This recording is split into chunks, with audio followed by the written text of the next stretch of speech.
জবরদস্ত একজন বুজুর্গ ব্যক্তি ছিলেন ভারতের দিল্লির।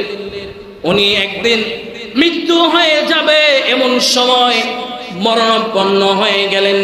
ওনার বাড়িতে একজন খাদেম ছিলেন। ওই খাদেমকে ডাক দিয়ে বললেন, খাদেম রে, হে খাদেম, আমি মনে হয় বেশি দিন বাঁচব না, অসুস্থ হয়ে গেছি, মরণাপন্ন হয়ে গেছি। আমার মনে হয় দৈনন্দিন জিন্দেগির মধ্যে আমার হায়াত শেষ হয়ে যাচ্ছে।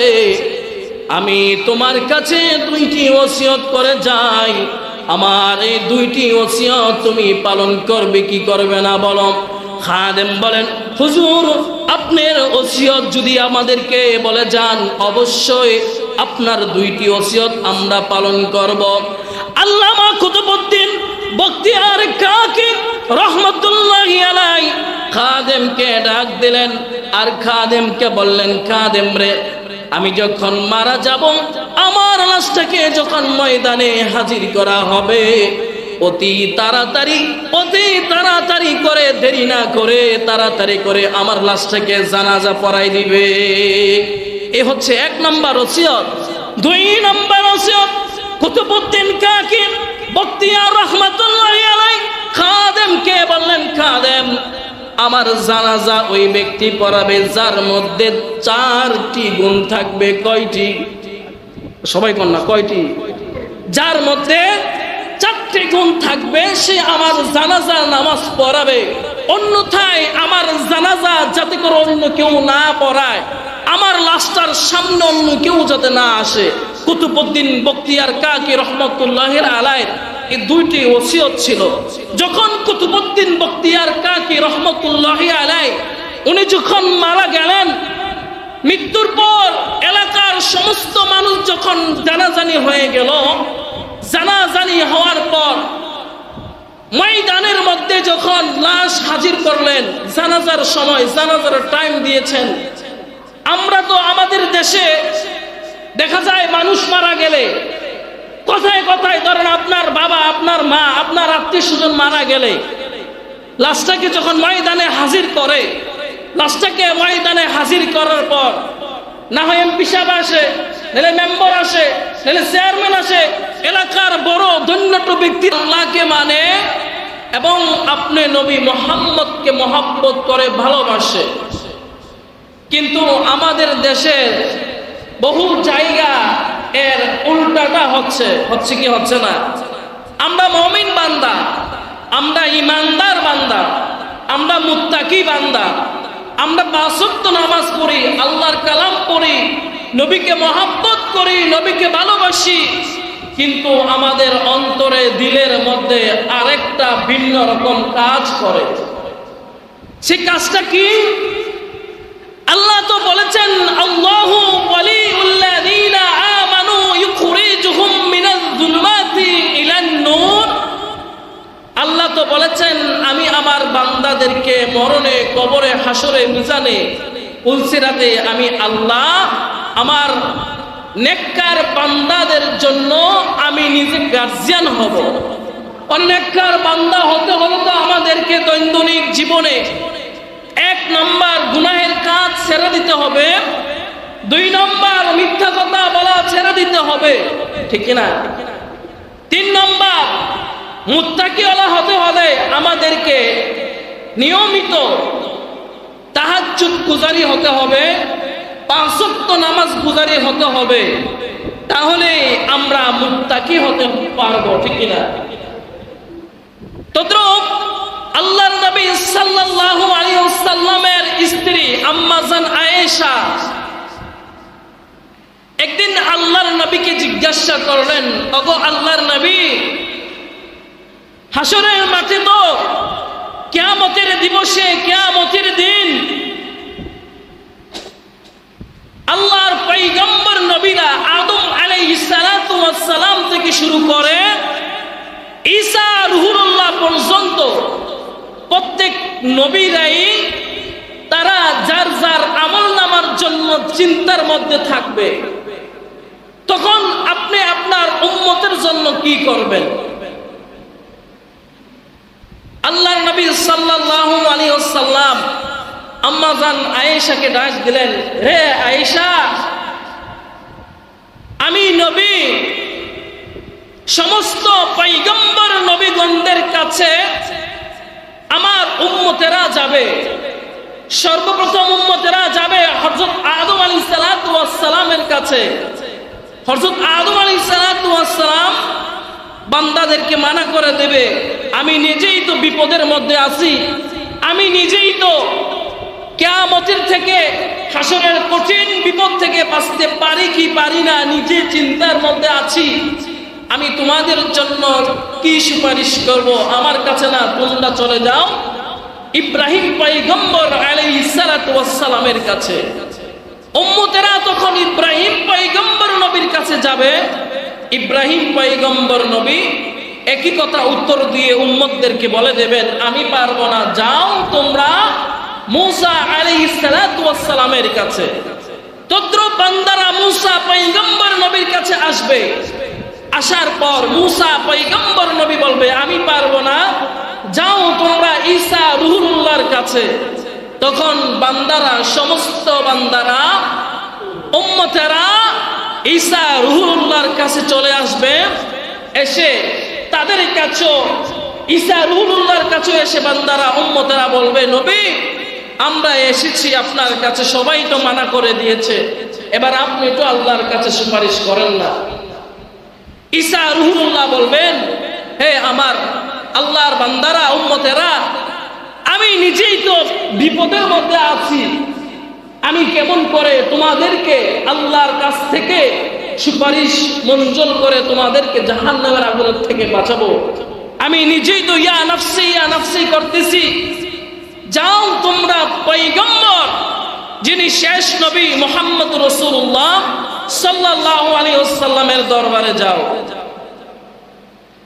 আমার ভাইরা আমার, এক এক দল উম্মতেরা, এক এক দল আল্লাহর বান্দারা, প্রত্যেকে সবাই মিলে আমার নবী, আপনার নবী মুহাম্মদ রাসূলুল্লাহ সাল্লাল্লাহু আলাইহি ওয়াসাল্লামের দরবারে এসে হাজির হয়ে যাবেন। হাজির হওয়ার পর আল্লাহর নবী সাল্লাল্লাহু আলাইহি ওয়াসাল্লামকে বলবে, ওগো আল্লাহর নবী, আমরা তো আপনার শেষ নবী, প্রত্যেক আদম থেকে শুরু করে ঈসা রূহুল্লাহ পর্যন্ত আমরা গিয়েছিলাম, কেউ আমাদের জন্য আল্লাহর কাছে সুপারিশ করতে রাজি না। তারা নাকি নিজেরাই নিজেদের আমলের জন্য টেনশনে আছে, চিন্তার মধ্যে আছে।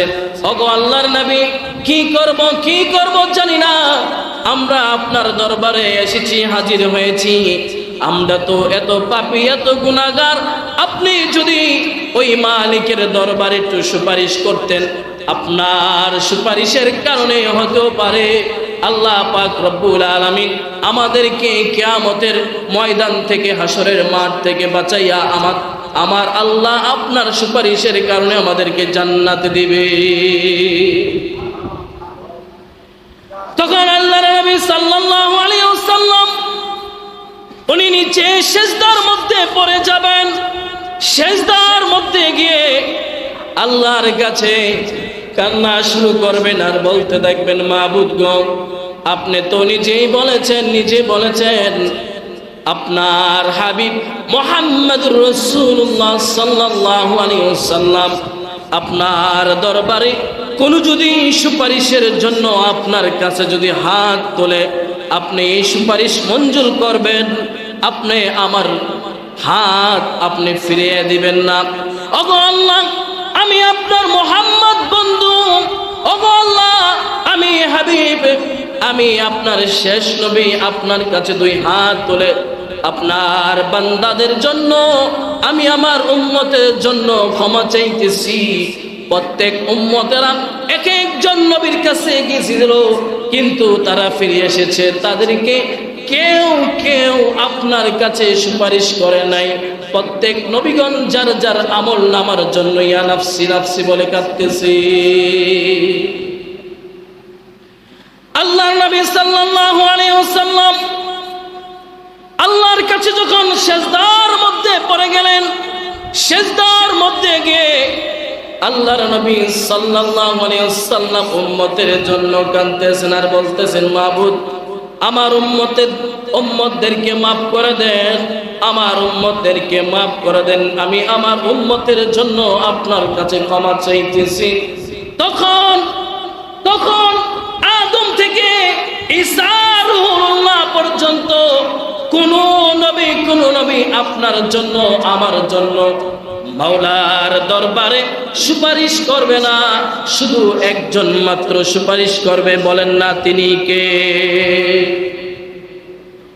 তিনি কে বলেন না? যিনি হচ্ছে আমার নবী, আপনার নবী মুহাম্মদুর রাসূলুল্লাহ সাল্লাল্লাহু আলাইহি ওয়াসাল্লাম, যিনি শেষ নবী, যিনি এই দুনিয়ার মধ্যে শেষ নবী হিসেবে আগমন করেছেন। আল্লাহ পাক রব্বুল আলামিন বলেন, ওয়া মা আরসালনাকা ইল্লা রাহমাতাল লিল আলামিন। আল্লাহ পাক রব্বুল আলামিন বলেন, নবী, হে নবী, আমি আপনাকে জমিনে পাঠিয়েছি রহমত সম্পর্ক হিসেবে। আপনি এসেছেন একমাত্র আমার বান্দাদের মুক্তির জন্য। আমি আপনাকে জমিনে পাঠিয়েছি আপনি আপনার উম্মতদেরকে মুক্তির জন্য। আপনাকে দেখে দেখে দেখে দেখে আপনার উম্মতেরা ফলো করবে, আর তারা আপনাকে দেখে দেখে দেখে দেখে আপনার উম্মতেরা আপনার কাছ থেকে আদর্শবান ব্যক্তি হবে, আদর্শ শিখবে। আপনি যেমনে আদর্শ ছিলেন, আপনি যেভাবে আমল করতেন, আমার কোন বান্দারা যদি আপনাকে নবী ফলো করে গো, আপনার কারণে, আপনার সুপারিশের কারণে গো নবী, আমি আপনার উম্মতদেরকে, আমি আমার বান্দাদেরকে আপনার সুপারিশের কারণে আমি জান্নাতে দিয়ে দেব। শুধু আল্লাহ পাক রব্বুল আলামিন তাদের ব্যাপারে কোরআনে কারীমের মধ্যে বলেছেন, যারা নাকি দুনিয়ার মধ্যে একদিনও নামাজ পড়ে নাই, যারা দুনিয়ার মধ্যে পাপ কাজে লিপ্ত ছিল, অনিষ্ট কাজে লিপ্ত ছিল, আল্লাহ পাক রব্বুল আলামিন তাদের জন্য কোরআনে কারীমের মধ্যে বলেন, ওয়াসিকাল্লাযীনা কাফারু ইলা জাহান্নামা যুমারা।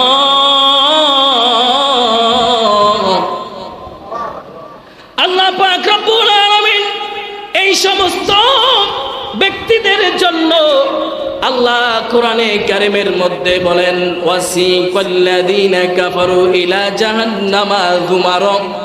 হে আমার ফেরেশতারা, যারা দুনিয়ার মধ্যে আমার নাফরমানি করেছে, আমার ইবাদত বন্দেগী করে নাই, আমার বন্ধু মুহাম্মদের যারা অনুকরণ করে নাই, এই সমস্ত বান্দা বান্দিরা কারা, তাদেরকে ডেকে ডেকে ডেকে ডেকে আমি আমার আল্লাহর জাহান্নামেদেরকে নিক্ষেপ করো। আচ্ছা বলেন তো, জান্নাত জাহান্নাম কার? সবাই তো কন্যা কার? জাহান্নাম কার? জান্নাতটা কার? জান্নাত তো আল্লাহ দিবে, ঠিক নেই? জান্নাত কি নবী দিতে পারবো? নবী কি দিতে পারবো জান্নাত? প্রশ্ন। আমার নবী, আপনার নবী কি জান্নাত দিতে পারবো? জান্নাত তোমার, জাহান্নামে দেওয়ার মালিক কে? আল্লাহ না? জান্নাত আর জাহান্নামের মালিক যদি আল্লাহ হয়, কিন্তু আপনার নবী, আমার নবী, আপনার জন্য আমার জন্য আল্লাহর কাছ থেকে শুধু এতটুকু সুপারিশ করতে পারবে তাদের জন্য যারা নাকি দুনিয়ার মধ্যে কোনোদিন গুনাহের কাজ করে নাই, মিথ্যা কথা বলে নাই, চুগলখড়ি করে নাই, এবং কি জীবনে একদিনও তাহাজ্জুদে নামাজ ছুটে নাই, জীবনও একদিন ফজর নামাজ কাজা হয় নাই, জীবনে একদিনও কোরআন তেলাওয়াত মিস হয় নাই, জীবনে একদিনও নবীর প্রতি দুরূদ মিস হয় নাই। আল্লাহ বলেছেন আমি তাদেরকে জান্নাত দেব। আর আল্লাহ বলেন, ওয়াসিকাল্লাযীনা কাফারু ইলা জাহান্নামা যুমারা।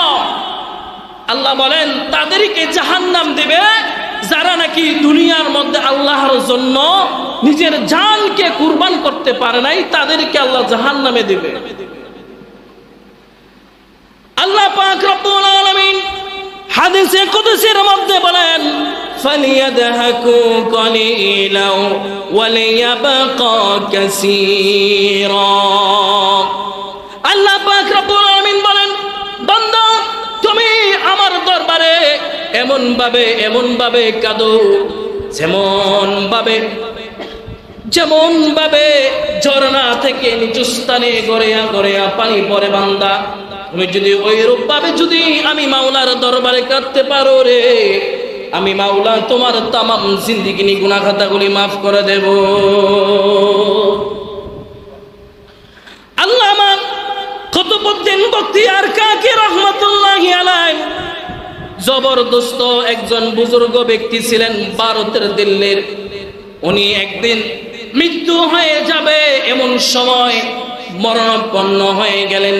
ওনার বাড়িতে একজন খাদেম ছিলেন। ওই খাদেমকে ডাক দিয়ে বললেন, খাদেম রে খাদেম, আমি মনে হয় বেশি দিন বাঁচবো না, অসুস্থ হয়ে গেছি, মরণাপন্ন হয়ে গেছি। আমার মনে হয় দৈনন্দিন জিন্দেগির মধ্যে আমার হায়াত শেষ হয়ে যাচ্ছে। আমি তোমার কাছে দুইটি ওসিয়ত করে যাই। আমার এই দুইটি ওসিয়ত তুমি পালন করবে কি করবে না বলো। খাদেম বলেন, হুজুর আপনার ওসিয়ত যদি আমাদেরকে বলে যান, অবশ্যই আপনার দুইটি ওসিয়ত আমরা পালন করব। আল্লামা কুতুবউদ্দিন বখতিয়ার কাকি রহমাতুল্লাহি আলাইহি খাদেমকে ডাক দিলেন আর খাদেমকে বললেন, খাদেম রে, আমি যখন মারা যাব, আমার লাশটাকে যখন ময়দানে হাজির করা হবে, অতি তাড়াতাড়ি করে, দেরি না করে, তাড়াতাড়ি করে আমার লাশটাকে জানাজা পড়াই দিবে। এ হচ্ছে 1 নম্বর ওসিয়ত। 2 নম্বর ওসিয়ত কুতুবউদ্দিন কাকি বখতিয়ার রহমাতুল্লাহি আলাইহি খাদেমকে বললেন, খাদেম আমার জানাজা ওই ব্যক্তি পড়াবে যার মধ্যে 4টি গুণ থাকবে। কয়টি? সবাই কোন না, কয়টি? যার মধ্যে 4টি গুণ থাকবে সে আমার জানাজার নামাজ পড়াবে। অন্যথায় আমার জানাজা যাতে করে অন্য কেউ না পড়ায়, আমার লাশটার সামনে অন্য কেউ যাতে না আসে। কুতুবউদ্দিন বখতিয়ার কাকি রহমাতুল্লাহি আলাইহি এই 2টি ওসিয়ত ছিল। যখন কুতুবউদ্দিন বখতিয়ার কাকি রহমাতুল্লাহি আলাইহি উনি যখন মারা গেলেন, মৃত্যুর পর এলাকার সমস্ত মানুষ যখন জানাজানি হয়ে গেল, জানাজানি হওয়ার পর ময়দানের মধ্যে যখন লাশ হাজির করলেন, জানাজার সময় জানাজার টাইম দিয়েছেন। আমরা তো আমাদের দেশে দেখা যায় মানুষ মারা গেলে কথায় কথায়, ধরেন আপনার বাবা, আপনার মা, আপনার আত্মীয় স্বজন মারা গেলে লাশটাকে যখন ময়দানে হাজির করে, লাশটাকে ময়দানে হাজির করার পর না হয় এমপি সাহেব আসে, নাহলে মেম্বার আসে, নাহলে চেয়ারম্যান আসে, এলাকার বড় ধন্যট ব্যক্তিরা আসে, এসে লাশের সামনে আইসা 1-1.5 ঘন্টা 2 ঘন্টা কথা কওয়া শুরু করে। আসে না নাই? কথা কন না, রাগ করছেন? আমার লোক রাগ করেন না, রাগ করছেন? 1-2 ঘন্টা কথা কওয়া শুরু করে, লাশের কষ্ট দেয়। তদ্রুপ কুতুবউদ্দিন বখতিয়ার কাকি রহমাতুল্লাহি আলাইহি বলেছেন, খবরদার আমি যখন মারা যাব আমার লাশটাকে কষ্ট দিবে না। আমি যখন মারা যাব এই 4 গুণওয়ালা ব্যক্তি যার মধ্যে 4 গুণ যার মধ্যে থাকবে তাকেই ময়দানের মধ্যে ডাক দিবে, 4 গুণ ব্যক্তিওয়ালা কে আছো সেই তার জানাজার নামাজ পড়াও। আর আমরা হইলে মনে করেন আপনার সন্তান জীবনও নামাজ পড়ে নাই, পড়ে অনেক সন্তানরা দেখবেন নামাজ জীবনও পড়ছে না। মনে করেন কানাডা থাকে, ইতালিতে থাকে, বিভিন্ন রাষ্ট্র থাকে, আপনার ছেলের জন্য আপনার লাশটাকে রেখে দিলেন 1 দিন 2 দিন এসির ভিতরে। আছে না নাই? এরকম হয় কি হয় না? আপনার যে সন্তান, আপনার যে ছেলে জীবনও একদিন আল্লাহর কালাম পড়ে নাই, জীবনও একদিন নামাজ পড়ে নাই, সে সন্তানের জন্য আপনি আপনার লাশটা রেখে দিলেন। আপনি আপনার সন্তানের জন্য আপনার আত্মাটাকে কষ্ট দিলেন। আরে ভাই, আপনার নিজের আত্মা কষ্ট দেওয়া মানে, আল্লাহ রাসূল সাল্লাল্লাহু আলাইহি ওয়াসাল্লাম হাদিসে কুদসির মধ্যে বলেছেন, কেউ যদি মারা যায় তার লাশটাকে ময়দানে যখন হাজির করা হবে, তার লাশটাকে বেশি কথা না বলে সে যে দুনিয়ার মধ্যে মানুষের সাথে চলাফেরা করেছে, সংক্ষিপ্ত 5 মিনিট আলোচনা করে তার জানাজাটা তাড়াতাড়ি দাফন কাফন করে দাও। কিন্তু আমাদের দেশের মানুষ এই উল্টাটা করে, 1 ঘন্টা 1.5 ঘন্টা 2-2.5 ঘন্টা লাগাই আরে বক্তৃতা, অমুক ভাই তমুক ভাই ভালো আছিল, এ আছিল সে আছিল, হ্যাঁ কত কিছু আলোচনা। মনে হয় এই জানাজার ইয়ার সামনে ওয়াজের আয়োজন করা হয়েছে, 1.5 ঘন্টা 2 ঘন্টা আলোচনা করা শুরু করতে করতে টাইম শেষ করে টাইম ফায়ার করে। মুসল্লিদেরকে কষ্ট দেয়, যে ব্যক্তি মারা গেছে ওই ব্যক্তিকে আত্মাটাকে কষ্ট দেয়। এরকম কাজ আপনাদের এলাকা মনে আছে? আছে না? এরকম বহুত আছে, শুধু এখানে না, বাংলাদেশের সব জায়গায় আছে। কুতুবউদ্দিন বখতিয়ার কাকি রহমাতুল্লাহি আলাইহি তার খাদেমকে যখন বললেন, তার খাদেম তার ওসিয়ত পালন করার জন্য ময়দানের মধ্যে ডাক দিয়ে বললেন, 4 গুণওয়ালা ব্যক্তি, 1 নম্বর গুণ যার মধ্যে থাকবে, 1 নম্বর গুণ জীবনও কোনোদিন আসরের ফজর নামাজের আগে 4 রাকাত সুন্নত নামাজ ছুটে নাই। আল্লাহু আকবার বলেন না বাইজানি কইবেন, আসরের ফরজ নামাজের আগে 4 রাকাত সুন্নত নামাজ জীবনও তার ছুটে নাই। 1 নম্বর ওসিয়ত। 2 নম্বর ওসিয়ত কুতুবউদ্দিন বখতিয়ার কাকি রহমতুল্লাহি আলাইহি তার খাদেমকে বলে গিয়েছেন, 2 নম্বর ওসিয়ত জীবনও তার জবান এবং জিহ্বা দিয়ে মিথ্যা কথা বলে নাই। এই হচ্ছে 2 নম্বর ওসিয়ত। দেখবেন আমাদের দেশের অনেক হাজী সাহেবরা, মনে কোনো কষ্ট নিয়েন না, আমি এবার একটু অন্যরকম টাইপের মানুষ, না কইলে আবার আমার ফেটে হজম হয় না, আমার আবার কম লাগে। দেখবেন আমাদের দেশের যারা হাজী সাহেবরা হজ করতে যায়, কয়জনে হজ কবুল হয় বলতে পারবেন? বলতে পারবেন যে সব হাজীদের হজ কবুল হয়? বলতে পারবেন কেউ? বলতে পারবেন না। কিন্তু আমাদের দেশের হাজীরা তো হজ করে আসে, হজ করে আওয়ার পর হাজী সাহেবরা একজন আরেকজন হজ করে বাংলাদেশে আসে, দেশে আসে, আসার পর যখন এলাকায় কিছু একটা হয়, ঝগড়া ফাসাদ বিবাদ হয়, দেখবেন ওই সমস্ত মেল মিটিং এর মধ্যে সর্বপ্রথম এই হাজী গাজী চেয়ারম্যান মেম্বার এমপি বড় বড় মাতব্বর এগুলো রাখে, আছে না নাই? তদ্রুপ আমি আমার জীবনে একটা এরকম একটা ঘটনা দেখেছি যে একটা মজলিসের মধ্যে যার জিতার কথা ছিল, মিথ্যা কথা বইলা মিথ্যা মামলা দিয়া যে জিতার কথা ছিল তার না জিতাইয়া যে ঠগার কথা ছিল তাকে জিতাই দিছে, আছে না নাই? হয় কি হয় না? অহরহর বহুত হচ্ছে, এরকম মিথ্যা কথা বলা যাবে না। 2 নম্বর। 3 নম্বর কুতুবউদ্দিন বখতিয়ার কাকি রহমতুল্লাহি আলাইহি তার খাদেমকে 3 নম্বর ওসিয়ত করেছিল, জীবনও 2 চোখ দিয়া বেগানা নারীর দিকে তাকায় নাই। কয় নম্বর ওসিয়ত? 3 নম্বর ওসিয়ত।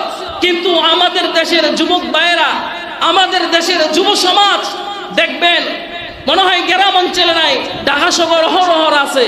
ঢাকা গেলে দেখা যায় যখন চিটাং রোড নামি, যখন গুলিস্তান যাই, বিভিন্ন ঢাকা শহর ঘোরাফেরা করি, দেখা যায় আমাদের কুমিল্লা মনে এগুলি নাই। রাস্তাঘাটে মেয়েদেরকে দেখলে প্রিজিং করে, রাস্তা দেখলে বেগানা নারী দেখলে চেহারার দিকে তাকায়া বিভিন্ন খারাপ মন্তব্য খারাপ কথাবার্তা বলে। আমি বলবো যুবক, তুমি যেমন খারাপ হবে তোমার বিবি তো তোমার মতন খারাপ হবে। আল্লাহ কোরআনের মধ্যে বলেছেন ওয়াল খবিসাতি ওয়াল খবিসি, আল্লাহ বলেন খবিস তুমি যেমন খবিস তোমার সঙ্গ এমন খবিস আইসা পড়বে। বিশ্বাস করেন না? তুমি যেমন খবিস তোমার সঙ্গে এমন খবিস আইসা পড়বে। তুমি যদি ভালো হও তোমার সঙ্গ তোমার একজন সঙ্গী ভালো হয়ে তোমার ঘরে বউ হয়ে আসবে। আর তুমি যদি খারাপ হও, তুমি নিজেই তোমার ঘরের বউকে যদি তুমি কন্ট্রোল না রাখতে পারো, তুমি নিজেই শুনে রাখো যুবক, তুমি নিজেই হচ্ছে ঘরের বউর তাবিজ। আর কোনো সমস্যা নাই, একমাত্র তাবিজ হচ্ছে তুমি নিজেই।